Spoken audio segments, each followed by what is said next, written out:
had trouble finding a parking space in the Baker's lot? If you're one of the many who answered yes, there's many reasons for that.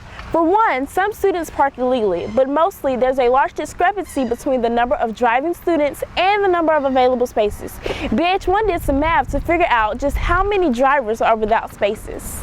Good morning, Baker. As we just talked about, there's a pretty big discrepancy in the number of eligible drivers we have versus the amount of available spaces. So here, we just went outside, we counted the spaces, and we just did some quick math. So this 41 right here, if you went outside and just stood along that row and counted every car along that row, you would find that there are 41 spaces. And because there are 4 rows in each level of the parking lot, 41 times 4 is about 164 student spaces in each. So in the main building alone, plus the miscellaneous ones we have over here by the annex, and the student ones in the gym parking lot, we have about 448 student spaces.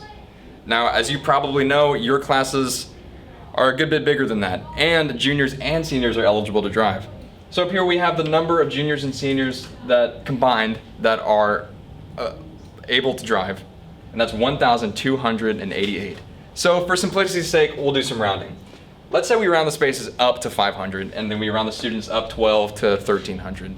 So we'll have about 500 spaces and 1,300 students. Now, I don't think I have to write too much for you to figure out that we have a shortage of about 800 spaces if every student out there began to drive. Now, we know that not every student drives, so we'll assume even then that we cut the number of students in half to, say, 650.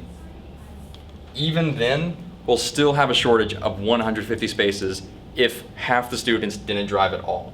And of course, I'm not including stadium spaces here because really, we should all be able to be parking in the main lot anyways. So, as you can see, we have some very legitimate problems with the number of spaces that are available, and we also have to keep in mind that Baker is growing rapidly. So, as we said earlier, that's not the only reason that we have a shortage of spaces. Some students choose to park illegally.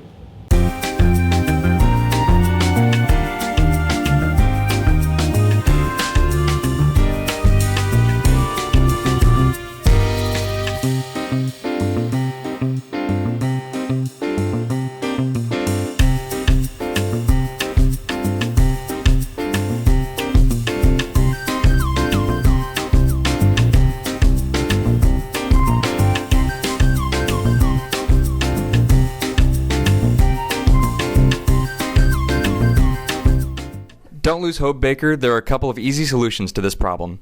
First of all, carpool if you can. This will reduce the amount of drivers on campus, and it's better for the environment. Next, park legally. Baker doesn't need a surplus of drivers that aren't supposed to be there anyways. Hopefully, in the coming years, we'll have some relief for this issue, but until then, be smart and courteous in how you park.